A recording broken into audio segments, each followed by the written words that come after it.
제가 오늘 말씀드리고 싶은 내용은 저 세 가지예요. 저거를 전달해드리고 가는 게 오늘 저한테는 되게 중요한 일이라고 생각을 합니다.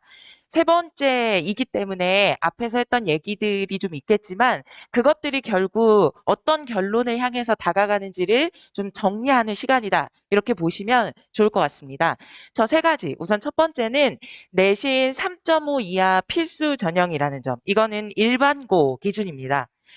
특목고 같은 경우에는 학교의 그러한 상황에 따라 좀 달라질 수 있기 때문에 좀 일반화해서 말할 수 있는 건 일반고라고 보시면 되고요. 그다음에 이제 두 번째는 문과들만 경쟁하는 유일한 전형이라는 점을 꼭 고려해 주시라는 겁니다.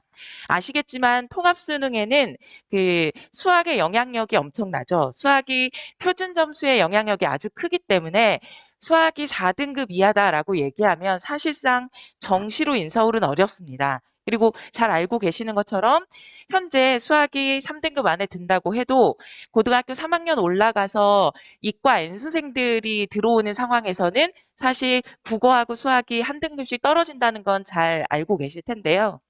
그래서 저는 현재 내신이 3.5 이하이거나 그리고 모의고사가 수학 4등급 이하라면 논술은 선택이 아니고 필수다. 이렇게 항상 말씀을 드리고요. 그리고 저기에 해당되지 않는다라고 하더라도 내신 1, 2등급이나 그리고 수학 1, 2등급이 아닌 이상은 수학으로 그리고 그 내신으로 원하는 학교를 지원하기가 어렵기 때문에 논술을 희망대학용으로 사용을 하셔야 됩니다. 그래서 등급대별로 논술을 사용하는 방법들이 좀 달라진다는 점을 인지하셔야 될 것 같고요.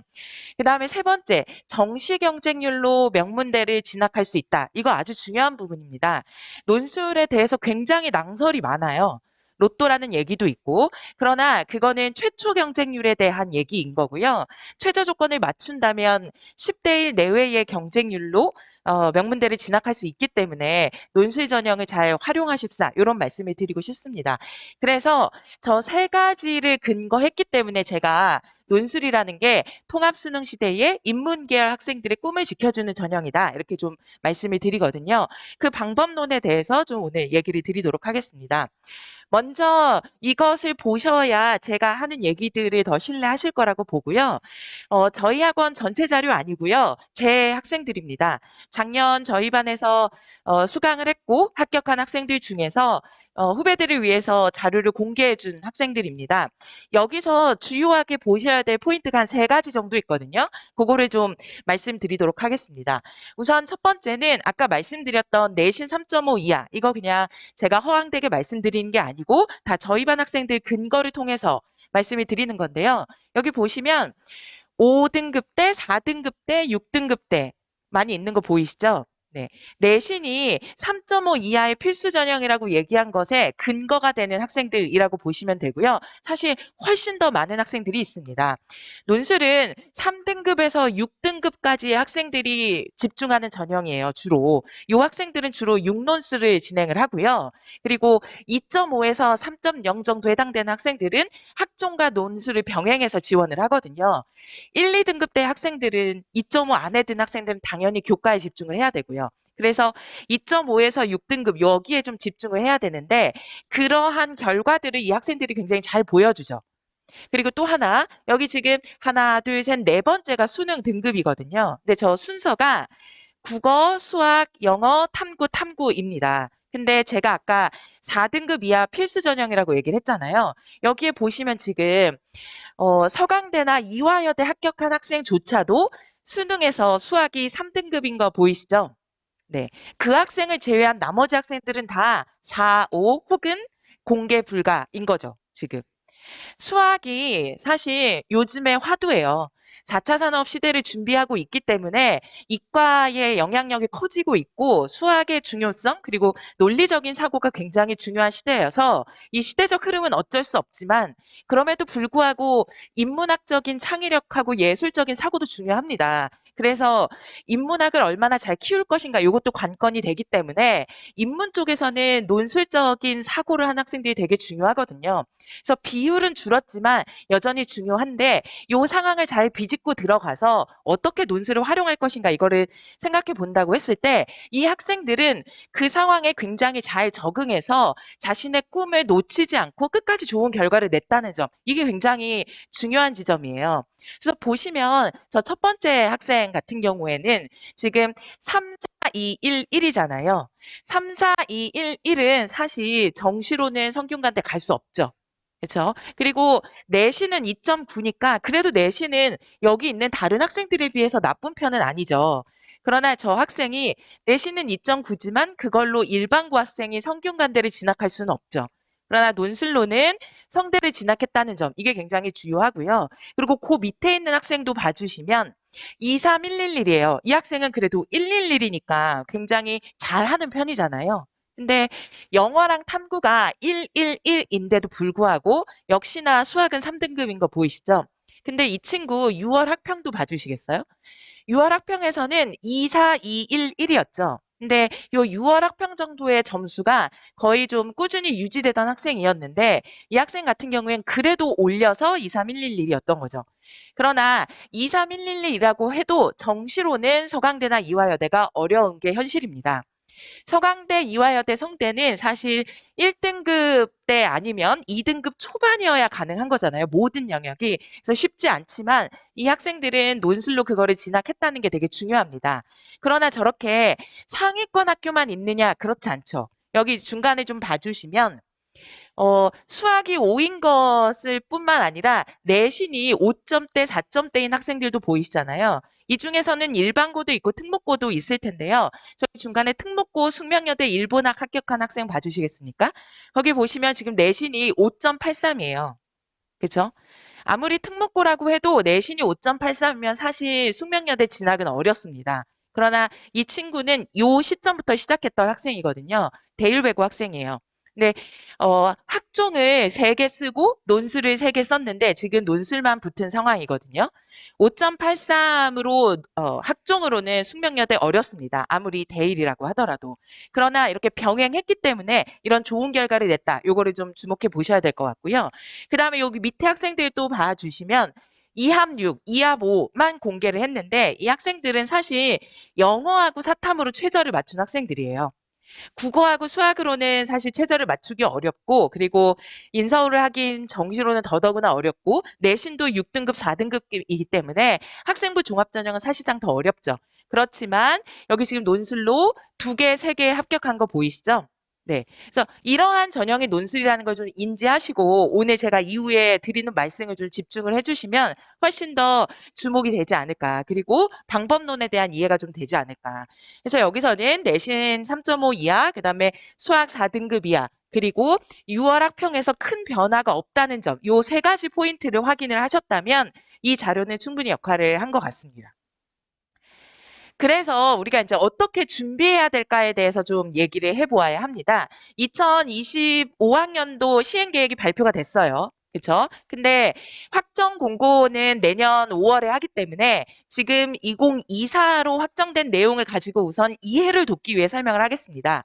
2024와 2025가 내용이 크게 다르지 않거든요.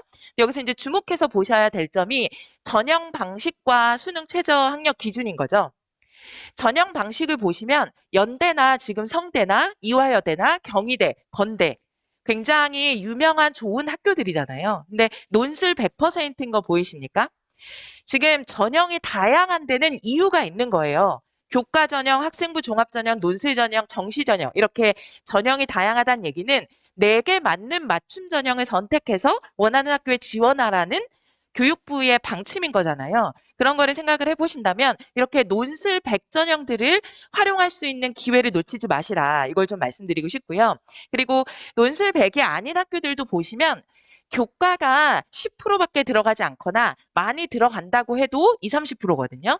근데 이것도 교과가 10%, 20%인 학교를 지원한 학생과 교과가 30%를 지원한 학생도 그 선생님의 판단에 따라서 이제 제한을 해줄 수 있는 거죠. 그래서 이제 맞춤이 되게 중요하다. 이런 말씀을 좀 드리는 거고요. 그리고 수능 최저 학력 기준을 봐주세요. 수능 최저 학력 기준은 아무리 높다고 해도 세계합 6입니다.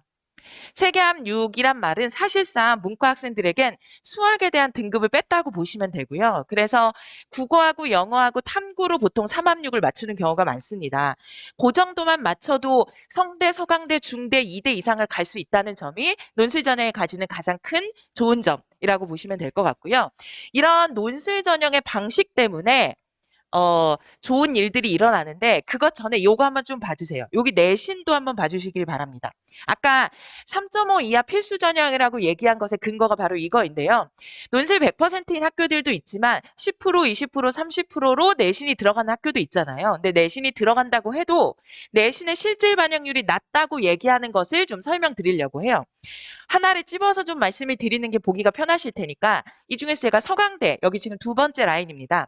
서강대를 봐주시면 서강대는 논술 80%, 교과 10%, 그리고 비교과 10%라고 돼 있죠. 저렇게 100%로 진행을 하는 건데 비교과라고 해도 출석밖에 들어가지 않아요. 근데 저 출석은 1년에 3번 이상 무단 결석하지 않으면 다 만점입니다. 사실상 100점 만점에 10점은 주는 점수라고 생각하시면 되고요. 그러면 논술 80과 교과 10이 중요한 건데 교과 10이 어떻게 반영되느냐에 따라서 내신의 활용도가 달라지겠죠. 그랬을 때 여기 봐주시면 1등급은 10점 만점이죠. 그렇죠? 근데 2등급은 9.96입니다. 요 방식으로 봐주셔서 8등급도 9.7인 거 보이시죠? 그래서 1등급하고 8등급까지의 격차가 100점 만점에 0.3점밖에 되지 않잖아요. 그렇기 때문에 내신의 등급 간 격차가 낮고 내신의 실질 반영률이 낮다고 하는 겁니다.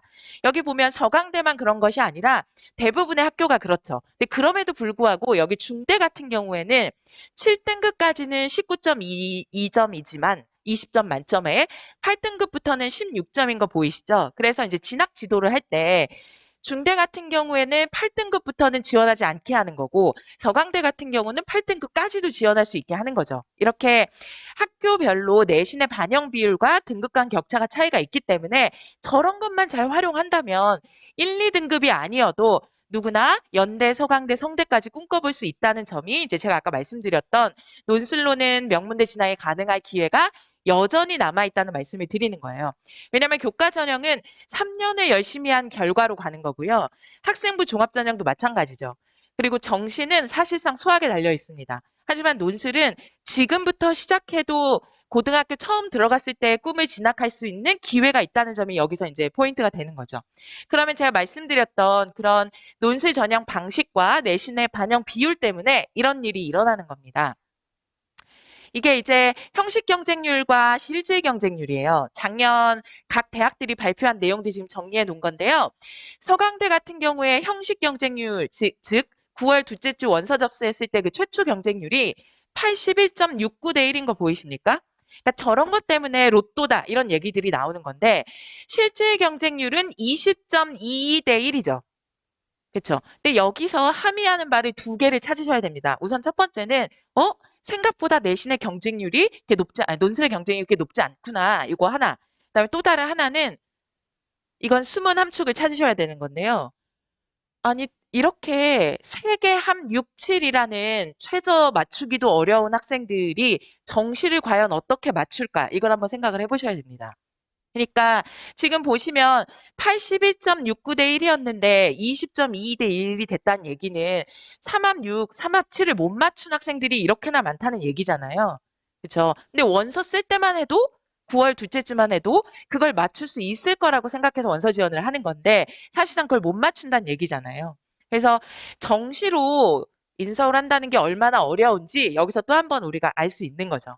그리고 여기 다른 또 봐주시면 한국외대 중국어 교육학과는 1대1이죠. 이런 경우들이 아주 왕왕 있어요. 이게 되게 흔치 않은 일이 아닙니다. 여기 실질 경쟁률들 봐주시면 기본적으로 최초 경쟁률의 3분의 1, 4분의 1, 5분의 1이고요. 더 심각한 경우에는 5대1, 10대1 안에 가는 경우도 굉장히 많죠.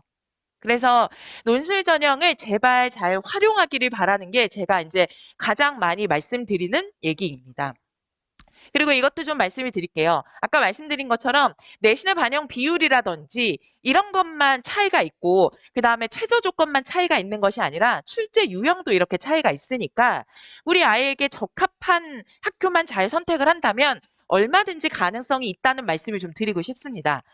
수학에 자신이 없으면 수학 빼고 언어 논술만 들어가면 되는 거고, 또 자료 해석이나 영어 제시문에 자신이 없으면 그거 제외하고 지원하면 되는 거고, 여기 보시면 언어 논술 보는 학교가 제일 많죠. 이건 이제 제시문 기반으로 하는 기본적인 논술 유형을 말하는 것이고요.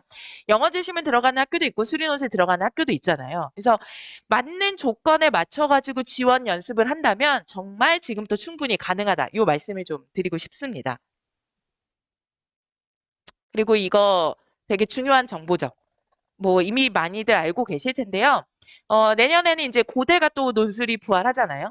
그렇죠? 그래서 고대가 논술을 부활한다는 얘기는 앞으로 논술에 대한 관심이 좀 더 쏠릴 예정이라는 얘기인데요. 그 인원수 자체가 이렇게 대단히 많지는 않은데요. 저것이 상징하는 바가 또 있고, 그리고 우리 학생들이 최대로 준비를 했을 때 연대, 고대, 성대, 서강대까지 다 지원할 수 있는 길이 계속 열리고 있다는 점을 좀 체크해 주시면 좋을 것 같습니다.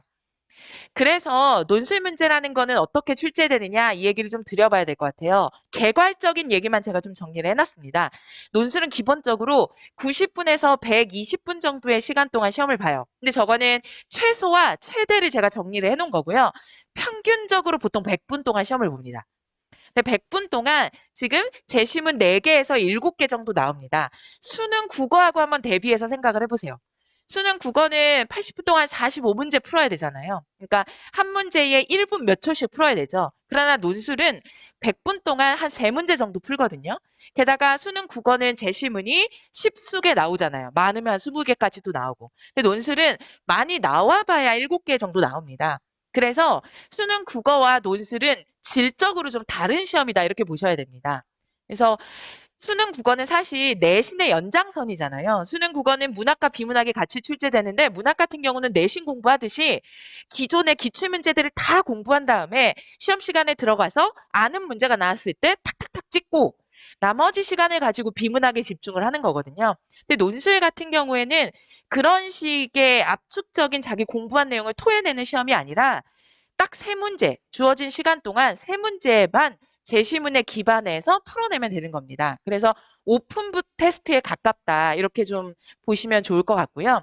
논술은 제가 여기 써놓은 것처럼 요약, 분류, 비교, 설명, 평가, 문제 해결, 입장 선택, 자료 해석. 이렇게 8가지 유형을 벗어내서 내는 학교는 거의 없습니다. 그래서 저 8가지 유형을 학습하는 걸 최종적인 목표로 하고요. 고2 수업은 그 최종적인 목표에 다가가기 전에 기본기를 다져서 남들보다 선점해서 더 열심히 할 수 있는 기회를 확보하는 거 이렇게 생각하시면 좋을 것 같고요. 그래서 이렇게 보셔야 됩니다. 커리큘럼은. 이거는 제가 이제 1, 2는 2학년 단계이고 3, 4는 3학년 단계인데 좀 가시적으로 쉽게 볼 수 있게 4단계로 좀 구분해서 말씀을 드렸어요. 아까 말씀드렸던 그 8가지 유형은 여기 유형편 단계. 2학년 겨울방학부터 3학년 1학기까지 진행을 하고요. 그리고 원서 쓰고 나서 3학년 2학기에는 그 대학별 기출문제 풀기에 집중을 합니다. 그래서 요 3, 4단계는 3학년 단계인데 지금 우리한테 중요한 건 저 1, 2단계라고 보시면 됩니다. 앞에 이재영 선생님은 주제편 얘기를 하셨을 거고 그다음에 이한기 선생님은 그 문해력 얘기를 하셨을 텐데요. 결국 고2 단계에서 고3과 다르게 다른 학생들보다 더 먼저 시작해가지고 좀 더 이점을 얻을 수 있는 게 뭐냐라고 하면 그건 독해력이에요. 굉장히 중요해요. 독해력이. 문해력이 중요하다 이런 얘기들 많이 들어보셨겠지만 문해력을 높이는 방법에 대해서는 아마 정확히 못 들어보셨을 것 같습니다. 문해력을 높인다라고 하는 건 결국 그 제시문을 읽고 이 제시문이 무슨 말을 하는지 알아듣는 능력이 높아진다는 얘기잖아요. 근데 그거를 시간 내에 더 빨리 알아채는 학생, 정확하게 빨리 알아채는 학생을 만들어내는 게 핵심인 거죠. 그 작업을 하려면 이 고2 단계가 굉장히 중요합니다. 이 고3 단계는 사실 논술을 진학하는 전국의 모든 학생들이 해요. 유형편과 실전편은. 근데 그 전에 이미 우리 자녀가 지금 2학년 그 여름방학이 딱 시작되는 요 시점에서 봤을 때 내신이 아까 말씀드린 대로 3등급 대이다라고 하거나 수학이 현재 3, 4등급 대이다라고 한다면 이미 일찍 시작을 한다면 요 모든 학생들이 시작하는 3번째 단계 이전에 독해력을 향상해서 논술의 중요한 입지를 다진다는 게 핵심인 거잖아요. 그걸 잘 이해하셨으면 좋겠고요. 근데 문해력을 높이기 위해서는 어떻게 해야 되냐? 제시문이 어떤 특성을 지녔는지를 우선 잘 파악을 해야 됩니다. 그래서 글의 특성에 맞는 독해법이 있기 때문에 우선 그게 되게 중요하고요. 그다음에 또 다른 하나는 개념에 대한 이해가 축적이 돼야 됩니다. 우리가 영어 독해든 국문 독해든 다 빨리 이해하고 정확하게 이해한다는 건 거기에 사용된 개념이 의미하는 바를 잘 이해한다는 거거든요. 그래야 맥락적 이해가 잘 됩니다. 그래서 저 기초편의 논리적 읽기와 쓰기 단계에서는 논리적으로 분석하고 읽는다는 것이 무엇인지에 대한 특징을 주요하게 배우고요. 요 주제편 단계에서는 빈출 주제에 대한 개념 이해를 합니다. 주제만 배워서도 안 되고 독해만 해서도 안 되고 주제와 독해와 그다음에 장문이 다 가야 되기 때문에 그런 걸 고려했을 때 종합적으로 첫 번째는 기초편 안에서 논리적인 읽기와 쓰기, 그다음에 두 번째는 그거와 관련돼서 자주 나오는 주제에 대한 개념이에요. 요렇게 마치고 나서 고3 올라가서 아까 말씀드렸던 빈출 유형 8개를 한다면 아주 좋은 성과가 있을 수밖에 없는 거죠. 그리고 그것에 대해서 제가 또 말씀을 드리려고 합니다. 저거는 결국 차이의 반복이에요. 논술이 요구하는 평가 기준들의 본질을 흐트리지 않으면서 깊이를 넓히고 그리고 외연을 확장하면서 같은 공부를 계속 반복적으로 훈련할 수 있게 하는 게 우리 아이들의 실력을 향상시키는 좋은 방법이거든요. 그러기 위해서 문해력 강화도 하는 거고 그래서 고2 아까 말씀드렸던 논리적 읽기와 쓰기의 과정에서는 이러한 방식으로 진행이 됩니다. 우리 그 문학에 자주 등장하는 묘사와 서사의 방법이 어떤 식으로 작동하는지, 그리고 논리적인 읽기에서 등장하는 설명과 논증이 어떤 방식으로 진행을 하는지, 이것에 대해서 학습을 한 다음에 학생들이 직접 논증적으로 요약하고 비교해서 서술하고 비판적으로 서술하는 것에 대해서 학습을 합니다. 네.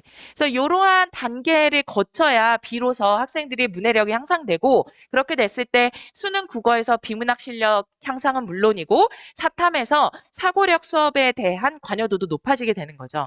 그거를 좀 잘 생각해 주셨으면 좋겠고요. 요거는 제가 이제 그 논리적인 읽기와 쓰기가 어떤 것인지 수업에서 사용하는 하나의 샘플을 좀 가져왔는데요. 분석적으로 읽는다는 얘기 되게 많이 해요. 여러 사람들이. 근데 그것의 방법론에 대해서 구체적으로 제시하는 강사들은 잘 못 본 것 같습니다. 그 내용은 무엇이 돼야 되냐?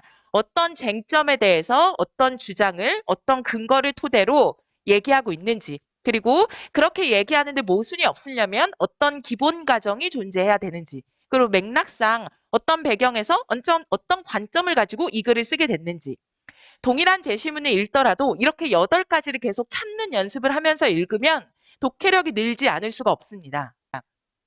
그래서 보통 수업은 3시간으로 구성이 됩니다. 그래서 그날 강의를 진행을 하고 아까 말씀드린 것처럼 논리적인 읽기와 쓰기에 대해서 강의를 하고 해당되는 문제를 학생들이 풀고 첨삭을 하고 그 문제에 대해서 해제를 하고 이러한 수업을 매 시간 진행을 하는 거죠. 주 1회 3시간만 진행하고 나머지 주 6일 같은 경우에는 수능 최저 맞추는 데 집중을 해야 되는 거죠. 그리고 내신 대비 기간에는 내신에 집중을 하고 2학년부터 시작하는 학생들은 이렇게 내신과 수능과 논술의 3가지 트랙을 쭉 가져가다가 3학년 1학기에 가서 이제 선택과 집중을 하면 됩니다. 네. 그래서 이러한 수업으로 이제 진행을 한다는 점. 그렇고 이제 좀 지속 가능성에 대해서도 좀 말씀을 드리고 싶어요. 2학년 여름방학 때부터 시작하기 때문에 자칫 학생들이 지루해하거나 힘들어할 수도 있잖아요. 그렇기 때문에 여기서 중요한 건 강사의 역량이라고 생각을 합니다. 그 학생들을 끝까지 3학년 2학기 때까지 끌고 나갈 수 있는 건 학생들과 강사 간의 라포가 잘 형성되는 것 때문이라고 생각하거든요.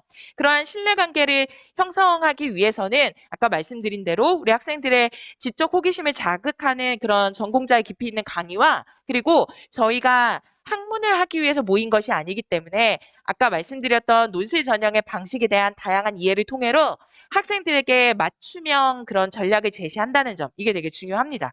그리고 또 다른 하나는 이제 행위를 교정할 수 있는 요인을 작동한다는 게 되게 중요하죠. 저희가 홈트라고 하죠. 집에서 운동을 잘 안 하기 때문에 체육관에 가는 거잖아요. 마찬가지로 집에서 글쓰기를 혼자 잘 하지 않기 때문에 학원에 오는 걸 텐데 그러한 강제력의 부과를 지속할 수 있는 관계를 형성하는 게 굉장히 중요하다고 생각을 합니다. 그래서 요 3가지 지점을 가지고 우리 학생들에게 강의를 하기 때문에 아까 같은 그런 좋은 결과가 나오지 않았을까. 그래서 제 수업은 7월 24일 월요일 네, 오후 6시에 개강을 합니다. 어제 대치에서도 개강을 하고 왔는데요. 이렇게 어수선한 상황일수록 요즘 입시와 사교육에 대해서 정부가 되게 관심을 많이 갖고 있는데, 그럴수록 흔들리지 않고 해야 될 일을 꾸준히 해내는 게 되게 중요하다고 생각을 하고요. 그랬을 때 지금 그러한 점들이 잘 고려해서 논술의 좀 활용도를 적극적으로 좀 고려해 보십사 이런 말씀을 좀 드리고 싶어요. 제일 중요한 건 논술이라는 건 결국 등급대에 따라서 다르게 활용할 수 있다는 점을 인지하셔야 된다는 겁니다. 3.5에서 6점대까지는 논술이 선택이 아닌 필수 전형, 그리고 2.5에서 3.0까지는 논술로 상향 지원을 한다. 이렇게 생각을 하시면 됩니다. 1등급 학생들, 정시 1등급, 그러니까 모의고사 1등급이면 정시에 집중하면 되고, 내신 1등급이면 교과에 집중하면 됩니다. 근데 그렇지 않다면 제가 오늘 드린 말씀에 대해서 조금 진지하게 접근을 하시고 빠른 판단을 하셔서 우리 학생들이 고등학교 1학년 진학할 때 가졌던 그 꿈을 계속 이뤄낼 수 있도록 도와주시면 좋을 것 같습니다. 네. 오늘 그 세 분의 얘기를 듣느라 되게 장시간 지루하셨을 것 같아서 얘기를 좀 빨리빨리 진행을 해봤는데요. 더 궁금하신 점이 있으시거나 하면 질문을 해주셔도 좋을 것 같습니다. 혹시 지금 질문이 있으시면 제가 받아볼까요? 그렇게 진행을 할까요? 네. 아예 상담으로? 아, 네네.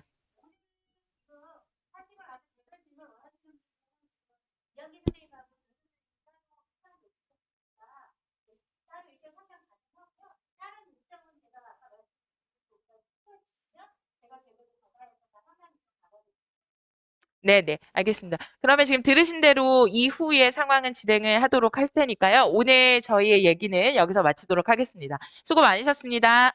네.